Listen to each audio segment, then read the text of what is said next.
Hello friends, welcome back to my YouTube channel. आज के video में हम DSSB ग्रेड 2 टायर 1 एग्ज़ाम का सेकंड पार्ट डिस्कस करने जा रहे हैं। कल हमने इसका फर्स्ट पार्ट देखा था। DSSB जीके सीरीज़ में हम more than 25 previous year question papers discuss करने वाले हैं, जो कि DSSB के अंतर्गत जितने भी एग्ज़ाम्स होते हैं लाइक PRT, TGT, LDC, लेखपाल, जूनियर इंजीनियर एंड अदर्स, इन सभी के लिए ये सीरीज़ जो है वो इम्पोर्टेंट रहने वाली है। नोट्स के लिए और रिवीजन के लिए आप हमें इंस्टाग्राम पर फॉलो कर सकते हैं। हमारी इंस्टा आईडी है SSC Tools 1996। चलिए चलते हैं फर्स्ट क्वेश्चन पे। कल हम डिस्कस कर चुके थे 10th क्वेश्चन तक। आज हमारा 12th क्वेश्चन है, फर्स्ट नंबर का क्वेश्चन। तो फर्स्ट क्वेश्चन में आपसे पूछा गया है, भारत में नाभिकीय शक्ति पनडुब्बी की कौन सी श्रेणी बनाई गई है। तो 4 श्रेणियां की पनडुब्बी दी गई है, जिसमें अरिहंत, अकुला सेकंड, सिंधु घोष और शिशुमार। तो ये 4 श्रेणी की पनडुब्बी के नाम दिए गए हैं। तो इसमें ऐसी कौन सी पनडुब्बी है जो भारत में नाभिकीय शक्ति की पनडुब्बी की श्रेणी है। तो इसका आंसर क्या हो जाएगा, ये पहले भी हम देख चुके हैं। अरिहंत श्रेणी की जो पनडुब्बी है, ऑप्शन नंबर ए इसका करेक्ट हो जाएगा। तो अरिहंत श्रेणी की जो पनडुब्बी है हमारी, वो पहली परमाणु शक्ति पनडुब्बी है। ये आपको ध्यान रखना है। ऑप्शन नंबर ए इसका करेक्ट आंसर है। तो आप सॉल्यूशन भी यहाँ से पढ़ सकते हैं। तो इसमें यहाँ साफ लिखा है कि भारतीय नौसैनिक पोत अरिहंत परमाणु शक्ति चालित भारत की प्रथम पनडुब्बी है। तो भारत की प्रथम पनडुब्बी नहीं, ये नहीं, भारत की प्रथम परमाणु शक्ति चालित पनडुब्बी, ये चीज़ ध्यान में रखनी है। भारत की जो प्रथम परमाणु शक्ति चालित पनडुब्बी है वो अरिहंत श्रेणी की है। अरिहंत श्रेणी की पनडुब्बी है जिसका निर्माण उन्नत प्रौद्योगिकी पोत ATV परियोजना के तहत विशाखापट्टनम में किया गया था। इसको बनाने के बाद भारत वह छठा देश बन गया था जिसके पास परमाणु शक्ति चालित पनडुब्बी है। इससे पहले 5 देश जिनके पास परमाणु चालित पनडुब्बी थी वो है अमेरिका, रूस, चीन, ब्रिटेन और फ्रांस। नेक्स्ट है सेकंड क्वेश्चन, जिसमें पूछा गया है वह प्राणी। तो यहाँ आप ये नोट डाउन कर लेना, सही, ये प्राणी नहीं है, प्रणाली है। ये गलत प्रिंट हो गया है, प्रणाली। तो वह प्रणाली जिसमें इमारतें, विभिन्न उपभोक्ता यंत्र जैसे टीवी, फ्रिज, मशीनें, ऑटोमोबाइल और पेसमेकर जैसे आरोहण बिना मनुष्य से मनुष्य या मनुष्य से कंप्यूटर अंतःक्रिया के आंकड़ा स्थानांतरण क्षमता के साथ जोड़ दिए जाते हैं, तो उस प्रणाली को क्या कहते हैं। तो ऐसी प्रणाली के बारे में पूछा गया है जिसमें मनुष्य से मनुष्य या मनुष्य से कंप्यूटर अंतःक्रिया के बिना भी हम आंकड़ों का स्थानांतरण क्षमता कर सकते हैं, यानी कि स्थानांतरण क्षमता ये रखती है। ऐसी प्रणाली क्या कहलाती है। तो ऐसी प्रणाली को हम वस्तुओं का इंटरनेट कहते हैं। आप यहाँ से इसका सॉल्यूशन भी देख सकते हैं। वह प्रणाली जिसमें इमारतें, विभिन्न उपभोक्ता यंत्र जैसे टीवी, फ्रिज, मशीनें, ऑटोमोबाइल और पेसमेकर जैसे आरोहण बिना मनुष्य से मनुष्य या मनुष्य से कंप्यूटर अंतःक्रिया के आंकड़े स्थानांतरण क्षमता के साथ जोड़ दिए जाते हैं, तो उसे वस्तुओं का इंटरनेट या इंटरनेट ऑफ थिंग्स IoT कहते हैं। तो कंप्यूटर का ये क्वेश्चन था, PRT के लिए इम्पोर्टेंट नहीं है बट आया है, तो आप यहाँ से देख सकते हैं क्योंकि बेसिक क्वेश्चन है। वस्तुओं का इंटरनेट IoT से कहते हैं। नेक्स्ट है थर्ड क्वेश्चन। तो इसमें पूछा गया है, समान भार वाले 2 पत्थर एक इमारत की छत से फेंके जाते हैं जैसा कि चित्र में दिखाया गया है।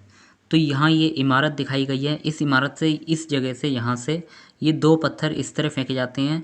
तो आपसे ये पूछा गया है कि इस इमारत के बारे में कौन सा कथन इसमें से सत्य है। तो यहाँ से जब 2 पत्थर जब फेंके जाते हैं तो ऑप्शन नंबर ए दिया है कि ए की गतिज ऊर्जा अधिक होगी। ये ए पत्थर है और इसकी गतिज ऊर्जा अधिक होगी। सेकंड में दिया है बी की गतिज ऊर्जा अधिक होगी। यहाँ ये बी पत्थर है, इसकी गतिज ऊर्जा अधिक होगी। थर्ड में दिया है ए बी की गतिज ऊर्जा समान होगी, या फिर तीसरे में समान होगी। चौथे में परिकल्पित नहीं की जा सकती है, परिकलित नहीं की जा सकती है। तो इसमें से कौन सा ऑप्शन नंबर करेक्ट हो सकता है आपके हिसाब से, आपको ये सोच के बताना होगा। तो दोस्तों इसका आंसर ऑप्शन बी करेक्ट हो जाएगा। क्यों, आप देख सकते हैं यहाँ अगर कोई व्यक्ति यहाँ खड़ा है इस जगह, और यहाँ से अगर कोई दो पत्थर एक ए की तरफ और एक बी की तरफ प्रक्षेपित करता है, फेंकता है, तो आप यहाँ से देख सकते हैं कि ए को फेंकने में यहाँ ऊर्जा की आवश्यकता कंपैरिजन, अगर बी की कंपैरिजन करें, बी से कंपैरिजन करें तो बी की अपेक्षा यहाँ कम ऊर्जा लगेगी।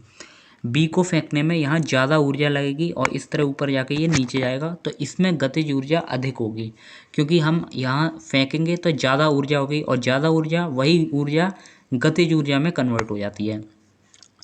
लेकिन ए की बात करें तो ए के फेंकने में यहाँ बहुत कम ऊर्जा की आवश्यकता होगी, इसलिए ए की गतिज ऊर्जा भी कम होगी। ए को सिंपली फेंका जा सकता है, लेकिन जब बी को फेंकेंगे तो ऊपर की तरफ सबसे पहले फेंका गया है, तो फेंकने में अधिक ऊर्जा की आवश्यकता होती है और ज़्यादा ऊर्जा की आवश्यकता होगी तो ज़्यादा गतिज ऊर्जा में ये कन्वर्ट होगी, और ए को ऐसे ही सिंपली फेंक दिया गया है। तो बी की इसमें बात करें तो बी की गतिज ऊर्जा अधिक होगी, यानी कि इसका ऑप्शन नंबर बी करेक्ट हो जाएगा। इसमें बी की गतिज ऊर्जा अधिक होगी। आप यहाँ से सिंपली देख सकते हैं कि बी को फेंकने में ज़्यादा ऊर्जा की आवश्यकता होगी, और आपको पता है ऊर्जा संरक्षण नियम के अनुसार ऊर्जा को ना ही उत्पन्न किया जा सकता है और ना ही नष्ट किया जा सकता है, बस एक रूप से दूसरे रूप में परिवर्तित किया जा सकता है, जैसा कि हम यहाँ कर रहे हैं। बी को फेंकने में जब हमने फेंका तो ज़्यादा ऊर्जा की आवश्यकता होती है और वही ज़्यादा ऊर्जा गतिज ऊर्जा में परिवर्तित हो गई है, यानी कि बी की गतिज ऊर्जा ए की कंपैरिजन में ज़्यादा है।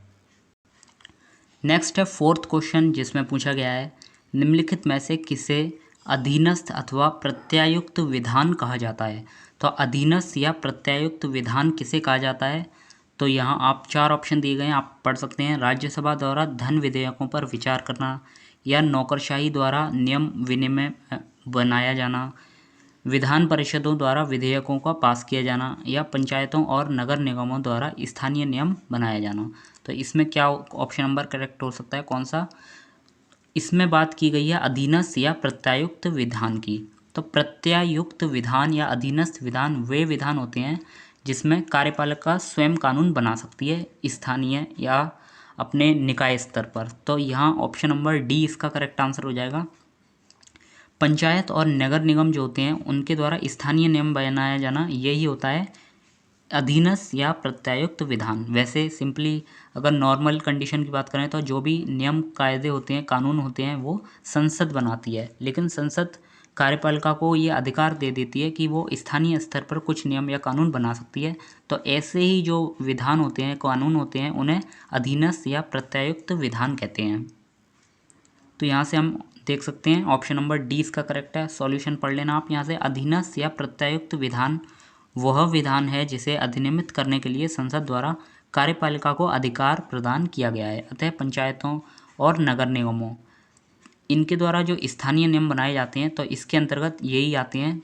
कौन से नियम, जिसके बारे में अभी बात की गई है, अधीनस्थ और प्रत्यायुक्त विधान। दोस्तों, अलग अलग स्थानीय जो जगह होती हैं, अलग अलग स्थान होते हैं या गांव होते हैं, उनकी आवश्यकता अलग अलग होती हैं। तो इसी को ध्यान में रखकर संसद द्वारा ये कार्यपालिका को अधिकार दिया गया है कि आपकी आवश्यकता के अनुसार आप छोटे मोटे नियम बना सकती हैं। नेक्स्ट है 15th क्वेश्चन, जिसमें पूछा गया है नीचे दिए गए साम्राज्यों को उनके काल क्रमानुसार व्यवस्थित कीजिए। यानी कि ये जो चार वंश दिए गए हैं, साम्राज्य दिए गए हैं, इनको हमें कालानुक्रम में व्यवस्थित करना होगा। तो विजयनगर साम्राज्य, मौर्य साम्राज्य, गुप्त साम्राज्य और खिलजी साम्राज्य। तो इन चारों में से सबसे पहला साम्राज्य कौन सा है, सबसे अंत में कौन सा आया, तो ये सब हमें पता होना चाहिए। तो आपको अगर प्राचीन इतिहास का क्रम पता है तो आप ये क्वेश्चन कर पाएंगे। उसके बाद मध्यकालीन इतिहास के भी साम्राज्य दिए गए हैं, जैसे विजयनगर साम्राज्य और खिलजी वंश जो है ये मध्यकालीन में आता है, और मौर्य और गुप्त जो है ये प्राचीन इतिहास में आता है। तो यहाँ से इसका ऑप्शन नंबर अगर देखें तो सी करेक्ट हो जाएगा, क्योंकि सबसे पहले इनमें देखा जाए तो मौर्य साम्राज्य जो अशोक का पीरियड था वो सबसे पहले आया था। उसके बाद गुप्त साम्राज्य आए थे, फिर नेक्स्ट जो थे वो खिलजी वंश आए थे, और खिलजी वंश के बाद में जो आए थे वो विजयनगर साम्राज्य आए थे। तो यहाँ से आप इसका कालक्रम भी देख सकते हैं। तो ये दिया गया है इसका कालक्रम। मौर्य साम्राज्य लगभग 322 से 185 ईसा पूर्व, गुप्त का ये, खिलजी का ये, और विजयनगर साम्राज्य का इस तरह दिया गया है आपको। तो ऑप्शन नंबर सी इसका करेक्ट हो जाएगा। कालक्रम जो है सबसे पहले मौर्य, उसके बाद गुप्त, खिलजी और विजयनगर। दोस्तों ऐसे तो बहुत सारे कालक्रम हैं, ये बीच बीच में दे दिए गए हैं।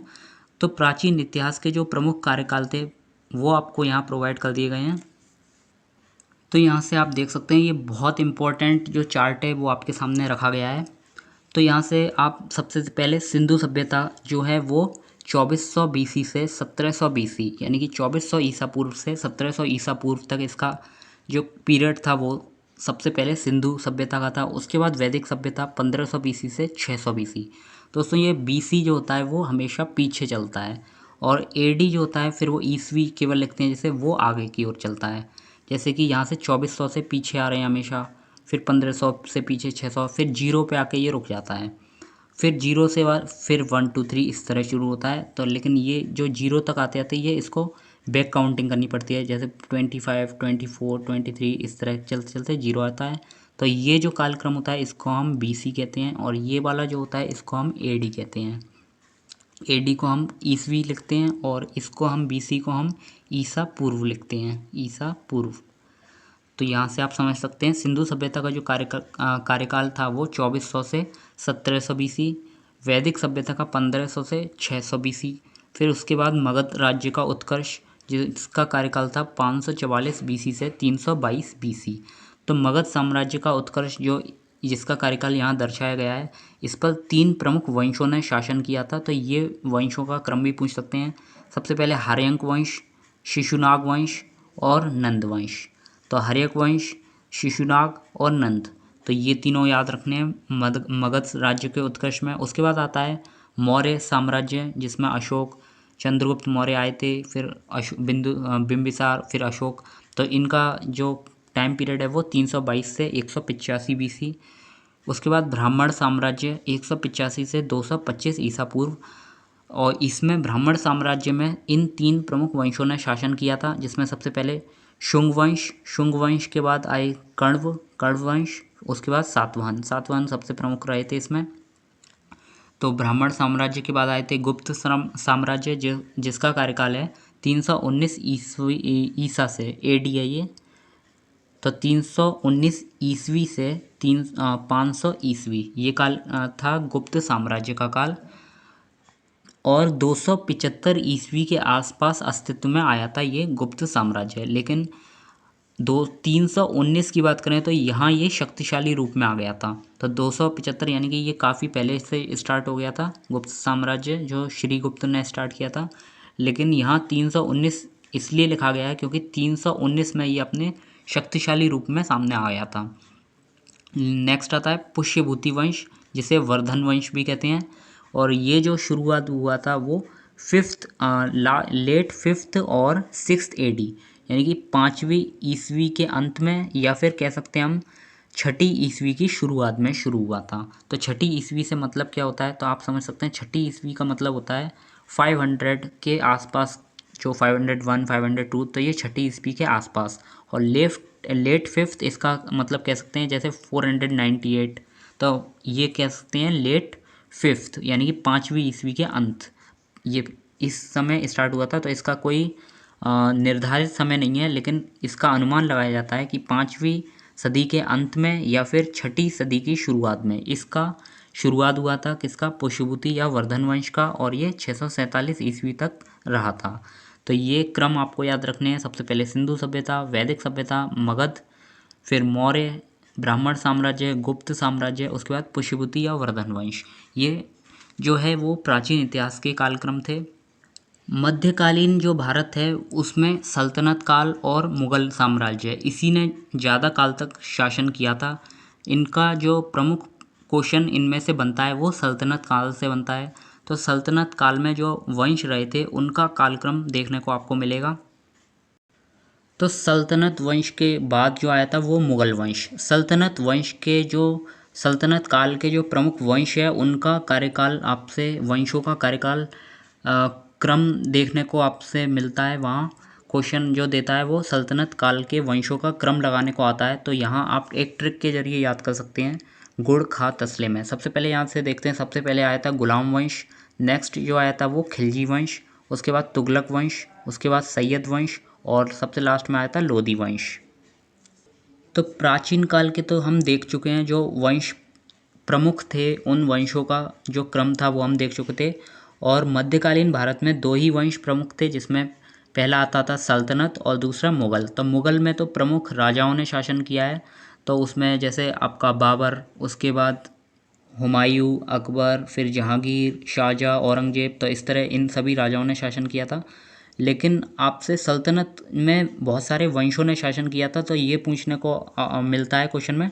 तो ये जो प्रमुख वंश थे उसने सल्तनत काल में शासन किया था, जिसमें गुलाम वंश, खिलजी वंश, तुगलक वंश, सैयद वंश और लोधी वंश। तो इनका क्रम आप इस ट्रिक के जरिए याद कर सकते हैं, गुड़खा तसले में। तो ये एक ट्रिक है, मोस्ट इंपॉर्टेंट ट्रिक है, याद कर लेना, क्योंकि ये क्रम अक्सर लगाने को आता है। तो गुड़ खा तसले में से गा, यहाँ से गुड़, गुड़ से हो जाएगा गुलाम वंश, फिर खा से हो जाएगा खिलजी वंश, ता से हो जाएगा तुगलक वंश, सा से हो जाएगा सैयद वंश और ला से हो जाएगा लोधी वंश। तो ये एक ट्रिक है, इसके जरिए आप याद कर सकते हैं सल्तनत काल के वंशों का क्रम। गुड़ खा तसले में मोस्ट इंपॉर्टेंट ट्रिक है ये। तो इस क्वेश्चन का आंसर यानी कि 15th क्वेश्चन जो था उसका आंसर आप लोग अब दे पाएंगे। सबसे पहले मौर्य वंश, फिर उसके बाद गुप्त वंश या गुप्त साम्राज्य, नेक्स्ट आता है खिलजी वंश और लास्ट में कौन सा आता है, विजयनगर साम्राज्य, जो 1336 से 1646 ईस्वी के आसपास था। नेक्स्ट है 16th क्वेश्चन, जिसमें पूछा गया है नीचे कुछ यंत्र और वे जिन वैज्ञानिक नियमों पर आधारित हैं उन्हें दिया गया है, तो कौन सा जोड़ा सही नहीं है। तो वायुयान किस सिद्धांत पर चलता है, तो बर्नौली का नियम या बर्नौली की प्रमेय। कार के ब्रेक किस आधार पर चलते हैं, फिर एमआरआई और ट्रांसफार्मर। तो ये सभी चीज़ें दी गई हैं, इनके नियम दिए गए हैं, तो कौन सा इसमें से सही जोड़ा नहीं है। तो आपको देखना होगा ये सभी सही हैं, लेकिन कार का ब्रेक जो है वो गलत दिया है इसमें। तो आपको ये क्वेश्चन अलग से भी पूछा जाता है, अन्य जो एग्ज़ाम है उसमें ये पूछा गया है, जो ऑटोमोबाइल या कार के हाइड्रोलिक ब्रेक होते हैं वो किस सिद्धांत पर कार्य करते हैं। तो इसका आंसर जो होगा आर्किमिडीज नहीं होगा, इसका आंसर जो होगा वो पास्कल के सिद्धांत पर आधारित होता है ये। तो आप यहाँ से नोट डाउन कर लेना, पास्कल का सिद्धांत। तो पास्कल के सिद्धांत पर ये काम करते हैं। और क्या काम करते हैं, कार के ब्रेक। ना केवल कार के ब्रेक पूछा जाता है, आपसे लैंग्वेज में देता है वो ऑटोमोबाइल, ऑटोमोबाइल। तो ऑटोमोबाइल के हाइड्रोलिक ब्रेक, हाइड्रोलिक ब्रेक, तो ये पूछा जाता है आपसे, ऑटोमोबाइल के हाइड्रोलिक ब्रेक किस सिद्धांत पर कार्य करते हैं। तो आपको ये याद होना चाहिए, पास्कल के सिद्धांत पर, पास्कल का सिद्धांत पर ये काम करते हैं। और दूसरी लैंग्वेज में ये भी पूछा जा सकता है, जैसे कि इसमें पूछा गया है कार के ब्रेक किस सिद्धांत पर कार्य करते हैं, तो आपको आंसर में लिखना है पास्कल के सिद्धांत पर। अच्छा, ये भी एक क्वेश्चन देखने को मिलता है, हाइड्रोलिक ब्रेक का जो विकास है वो किसने किया था। तो हाइड्रोलिक ब्रेक जो है आप ये नोट डाउन कर लेना, इंपॉर्टेंट क्वेश्चन है यहाँ से। हाइड्रोलिक ब्रेक, हाइड्रोलिक ब्रेक या कार के जो ब्रेक होते हैं उसको हम हाइड्रोलिक ब्रेक कह सकते हैं। तो हाइड्रोलिक ब्रेक का जो विकास है वो किसने किया था, तो उनके पीछे नाम आता है लॉकहीड का। लॉकहीड वैज्ञानिक थे, इन्होंने हाइड्रोलिक ब्रेक का विकास किया था, लॉकहीड।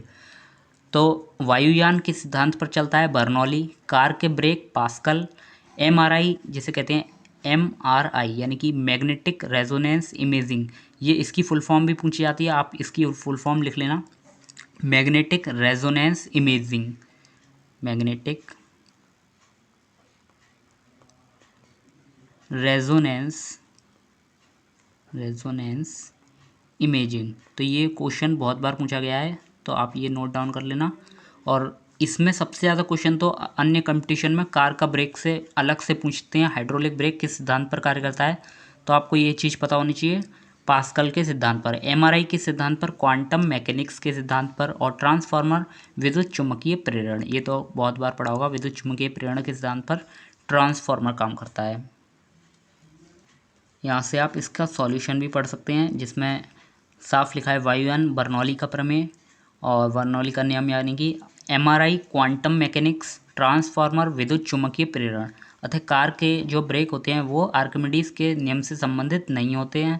आर्किमिडीज का सिद्धांत क्या होता है, तो किसी द्रव या जल के अंदर डूबी अथवा तैरती वस्तुओं पर लागू होता है। तो अगर कोई वस्तु तैर रही है तो उस पर आर्किमिडीज का सिद्धांत लागू होता है, ना कि हाइड्रोलिक ब्रेक या कार के ब्रेक पर। नेक्स्ट है 17th क्वेश्चन, जिसमें पूछा गया है अटल पेंशन योजना के बारे में। तो अटल पेंशन योजना डैश के लिए एक पेंशन योजना है। तो अटल पेंशन योजना, ये चार जो ऑप्शन दिए गए हैं इनमें से किसके लिए है ये योजना? तो निराश्रित महिलाएं के लिए है, किसान के लिए, असंगठित क्षेत्र के लिए है, या 65 वर्ष से ऊपर और गरीबी रेखा से नीचे सभी व्यक्ति। तो इन सभी के लिए किसके लिए लागू होती है ये अटल पेंशन योजना? तो जितने भी स्कीम्स के क्वेश्चन हैं वो हम आपको अलग से वीडियो में प्रोवाइड करेंगे, क्योंकि ये पॉसिबल नहीं है एक ही वीडियो में ये सारी स्कीम्स कवर करना, इसलिए वो अलग से आपको प्रोवाइड कर दिया जाएगा। तो अटल पेंशन योजना जो है वो असंगठित क्षेत्र पर लागू होती है। क्या होता है असंगठित क्षेत्र? तो यहाँ देख सकते हैं आप, सेक्टर जो होते हैं अर्थव्यवस्था में मुख्य रूप से 3 श्रेणियों में, प्राथमिक, माध्यमिक और तृतीय, यानी कि प्राइमरी, सेकेंडरी और टर्शरी, इन 3 में विभाजित किया जाता है सेक्टर्स को। वहीं रोजगार की स्थिति के आधार पर इन्हें बात करें तो 2 क्षेत्रों में बांटा गया है, संगठित और असंगठित। तो रोजगार की स्थिति के आधार पर जो सेक्टर्स हैं उन्हें 2 भागों में बांटा गया है, संगठित और असंगठित क्षेत्र के रूप में वर्गीकृत किया जाता है। तो इसलिए संगठित क्षेत्र वह क्षेत्र कहे जाते हैं जो उचित प्राधिकारी या सरकार के साथ शामिल हो सकते हैं। तो यहाँ साफ लिखा है, वह क्षेत्र कहे जाते हैं जो उचित प्राधिकारी या सरकार के साथ शामिल हो सकते हैं और इनके साथ ही उसके नियमों और विनियमों का पालन करते हैं, तो इन्हें कहते हैं संगठित क्षेत्र। तो संगठित क्षेत्र क्या होते हैं आप समझ गए होंगे। तो ये सरकार के नियमों का पालन करते हैं। असंगठित क्षेत्र की बात करें तो असंगठित क्षेत्र जो होता है, असंगठित क्षेत्र के रूप में समझ सकते हैं जो सरकार के साथ शामिल नहीं होते हैं, जिसकी वजह से किसी भी नियम का पालन करने की आवश्यकता नहीं पड़ती है। तो आपको समझ में आ गया होगा संगठित और असंगठित क्षेत्र क्या होते हैं। तो एक बार और हम जान लेते हैं यहाँ से। तो संगठित क्षेत्र जो होते हैं वो क्या होते हैं, इन्हें क्या होता है, उचित प्राधिकारी या सरकार के साथ शामिल हो सकते हैं और इनके नियमों और विनियमों का पालन करना पड़ता है। तो संगठित क्षेत्र की बात हो रही है यहाँ। संगठित क्षेत्र वे क्षेत्र होते हैं जिन्हें सरकार के नियमों और संबंधित अधिकारी के नियमों जो होते हैं उनका पालन करना पड़ता है, जो भी प्राधिकारी होता है उसके नियमों का पालन करना होता है, तो वो होते हैं संगठित क्षेत्र। तो संगठित क्षेत्र की अगर हम बात करें तो इसमें ऐसे कौन से जो प्रोफेशंस हैं या फिर कौन से नियम हैं जो लागू होते हैं इस पर? तो बैंकिंग जैसे है, बैंकिंग प्रणाली जो है आपने देखा होगा, तो उन्हें सरकार के नियमों का पालन करना होता है, भले वो प्राइवेट बैंक हो या फिर सरकारी हो। इसी तरह स्कूल्स जो होते हैं उसमें कुछ नियमों का पालन करना पड़ता है इन्हें, तो ये भी संगठित क्षेत्र हैं। दोस्तों संगठित क्षेत्र में वो भी चीज़ें आती हैं जो प्राइवेट होती हैं। ऐसा ज़रूरी नहीं कि अगर कोई प्राइवेट स्कूल है तो वो संगठित क्षेत्र या असंगठित क्षेत्र में, मतलब असंगठित क्षेत्र में ही आएगा। तो प्राइवेट होने के बावजूद स्कूल जो है वो संगठित क्षेत्र में होता है, क्योंकि स्कूलों को भी कुछ नियमों का पालन करना पड़ता है, सरकार के कुछ नियम होते हैं, तो रूल्स का अकॉर्डिंग चलता है ये, तो इसलिए संगठित क्षेत्र कहलाता है। वहीं अगर हम दूसरे असंगठित क्षेत्र की बात करें तो असंगठित क्षेत्र क्या होते हैं यहाँ हम पढ़ चुके हैं। असंगठित क्षेत्र के सेक्टर के रूप में समझ सकते हैं जो सरकार के साथ शामिल नहीं होते हैं, जिनकी वजह से इसे किसी भी नियम का पालन करने की कोई ज़रूरत नहीं होती है या फिर कोई आवश्यकता नहीं होती है। तो आप समझ गए होंगे यहाँ असंगठित क्षेत्र क्या होती हैं। तो इन्हें सरकार के किसी भी नियम का पालन करने की ज़रूरत नहीं होती है। जैसे कि आप कृषि समझ सकते हैं, तो कृषि में अगर कोई व्यक्ति कृषि करता है तो उसको सरकार के कोई भी नियम या फिर कोई भी कायदे की पालन करने की कोई भी ज़रूरत नहीं होती है। तो कृषि जो है वो असंगठित क्षेत्र में आता है। इसी तरह कुटीर उद्योग कुछ होते हैं, तो उन्हें भी सरकार के नियमों का पालन करने की ज़रूरत नहीं होती है। लेकिन कुछ कुटीर उद्योगों की बात हो रही है यहाँ। कृषि का जो है वो सबसे बेस्ट एग्जाम्पल है असंगठित क्षेत्र का, क्योंकि कृषि जो है वो अपने मन के अनुसार की जा सकती है, उसमें सरकार का कोई भी हस्तक्षेप नहीं होता है, तो ये असंगठित क्षेत्र है। तो यहाँ से हम अटल पेंशन योजना की बात कर रहे थे। अटल पेंशन योजना जो है वो किस पर लागू होती है? असंगठित क्षेत्रों पर। तो यहाँ से आप इसका सॉल्यूशन भी पढ़ सकते हैं एक बार। तो जो अटल पेंशन योजना जो होती है वो यह पेंशन निधि विनियामक एवं विकास प्राधिकरण PFRDA जो एक रेगुलेटरी अथॉरिटी होती है जिसकी बात हम पहले कर चुके हैं, तो यही विनियमित करती है इसको, किसको? अटल पेंशन योजना को असंगठित क्षेत्र के कामगारों द्वारा भुगतान किए गए प्रीमियम के आधार पर 60 वर्ष की आयु पूरी हो जाने पर इस पेंशन योजना के तहत कम से कम 1,000 रुपये तथा अधिकतम 5,000 रुपये मासिक पेंशन मिलती है। नेक्स्ट है 18th क्वेश्चन, जिसमें पूछा गया है नीचे कुछ खाने और संबंधित खनिज दिए गए हैं तो उन्हें सुमेलित करना है। मैच द फॉलोइंग का क्वेश्चन है। तो इसमें खाने दिए गए हैं जैसे बेलाडेला, झरिया, खेतड़ी और बालांगीर। तो ये क्षेत्र किस किस क्षेत्र से संबंधित है? तो झरिया जो है वो झारखंड में है, खेतड़ी राजस्थान, बेलाडेला छत्तीसगढ़ और बालांगीर पता नहीं। तो आप यहाँ से देख सकते हैं, ये सर्च कर लेना आप बालांगीर कहाँ है। तो झरिया झारखंड की बात करें तो झरिया में क्या पाया जाता है? झरिया झारखंड में कोयला। खेतड़ी राजस्थान तांबा के लिए प्रसिद्ध है। बेलाडेला जो है छत्तीसगढ़ में है और यहाँ लौह अयस्क, ये प्रमुख स्थान दिए गए हैं, ये बहुत फेमस हैं। और इसके अलावा जो भी प्रमुख स्थान पूछे जाते हैं वो भी आपको प्रोवाइड कर दिए जाएंगे। तो यहाँ से अगर इसका आंसर देखें तो बेलाडेला कहाँ है? छत्तीसगढ़ में है। यहाँ इसका हमने ये भी लिख दिया है। तो बेलाडेला की खान जो है वो छत्तीसगढ़ में है और बहुत मोस्ट इंपॉर्टेंट है ये लौह अयस्क से संबंधित है। यानी कि ए का ऑप्शन नंबर क्या होगा? सी। ए का पहले का 3 होगा। फिर बी झरिया झारखंड कोयले के लिए प्रसिद्ध है, यानी कि सेकंड वाले का 1, यानी कि ऑप्शन नंबर सी करेक्ट है आपका, सी। उसके बाद खेतड़ी राजस्थान और बालांगीर बचा क्या हो गया? बॉक्साइट। यहाँ से इसका आप सॉल्यूशन भी पढ़ सकते हैं। बेलाडेला लौह अयस्क के लिए फेमस है, ये छत्तीसगढ़ में है। झरिया झारखंड में है कोयले के लिए। खेतड़ी राजस्थान तांबे के लिए। इसके अलावा जो प्रमुख स्थान और पूछे जाते हैं वो हम आपको प्रोवाइड कर रहे हैं। तो यहाँ ये कुछ प्रमुख स्थान दिए गए हैं और इसके जो क्षेत्र दिए गए हैं तो किससे संबंधित है ये चीज़ यहाँ लिखी है। और यहाँ ये स्थान है तो ये किसके लिए फेमस है ये चीज़ यहाँ लिखी गई है। जैसे कोरापुट जो है वो उड़ीसा में है और ये बॉक्साइट के लिए प्रसिद्ध है। बॉक्साइट जो होता है वो एल्यूमिनियम का एक अयस्क होता है। तो बॉक्साइट के लिए कोरापुट उड़ीसा फेमस है। तो कोरापुट जो है वो उड़ीसा में जगह का नाम है और ये बॉक्साइट के लिए प्रसिद्ध है। नेक्स्ट है अमरकंटक। अमरकंटक मध्य प्रदेश में है और ये भी बॉक्साइट के लिए फेमस है।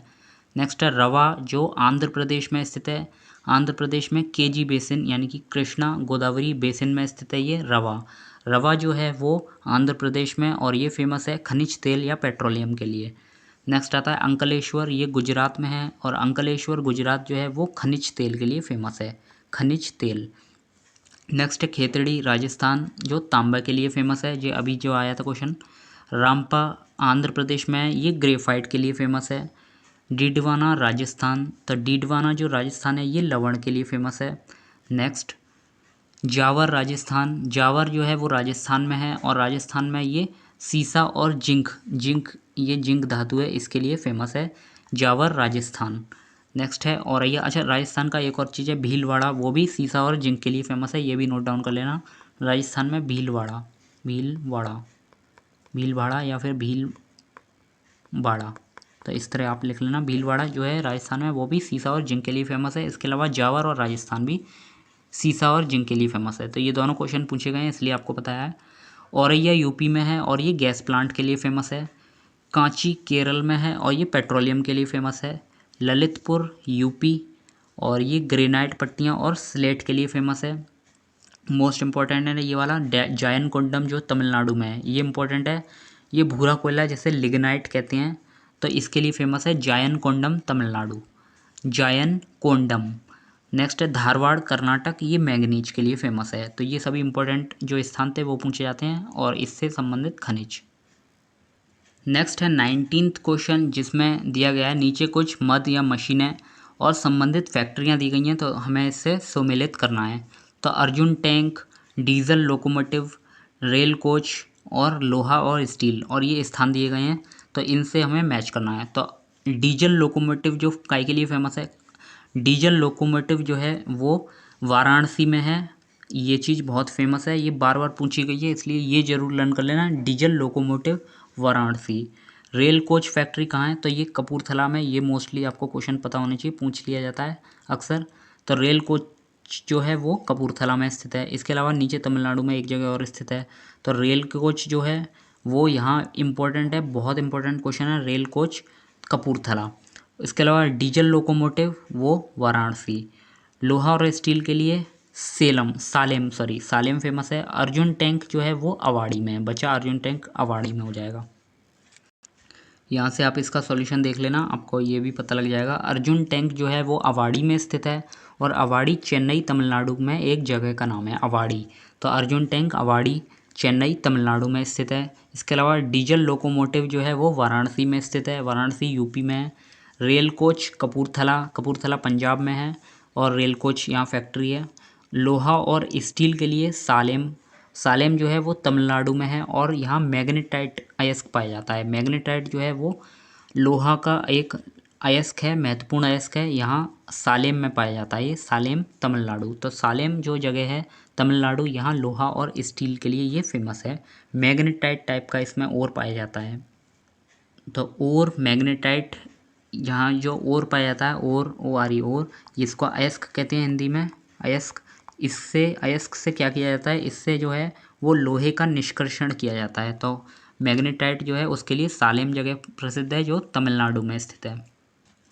नेक्स्ट है लास्ट 20th क्वेश्चन, जिसमें पूछा गया है वित्तीय समावेशन को बढ़ावा देने के लिए सरकार पेमेंट बैंक की संकल्पना को बढ़ावा दे रही है। तो पेमेंट बैंक के बारे में इनमें से कौन सा कथन सत्य नहीं है।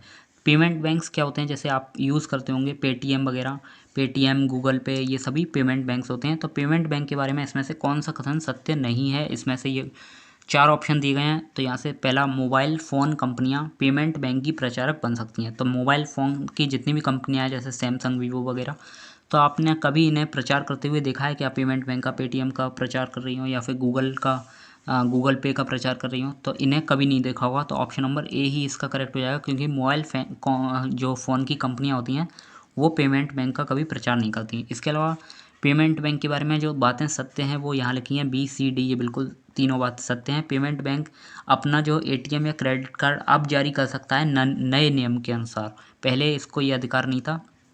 पेमेंट बैंक ऋण नहीं दे सकता, ये बात सही है। गूगल पे या फिर जो पेटीएम होता है ये कभी ऋण नहीं देता, इससे आपने कभी ऋण नहीं लिया होगा। और इसमें जो है व्यक्ति ग्राहक जो होता है वो 1 लाख से ज़्यादा रुपए जमा नहीं कर सकता है, ये भी बात सत्य है इसमें। तो ये तीनों चीज़ें इसमें सही हैं, और ए ऑप्शन नंबर गलत है, यानी कि इसका गलत ही पूछा था, इसमें सत्य नहीं है। तो इसका ऑप्शन नंबर ए करेक्ट हो जाएगा। यहाँ से आप इसका सॉल्यूशन भी पढ़ सकते हैं। दोस्तों, चैनल को सब्सक्राइब जरूर कर लेना, क्योंकि हमारा चैनल DSSB, KVS, NVS और सुपर टेट की तैयारी के लिए बेस्ट प्लेटफॉर्म है।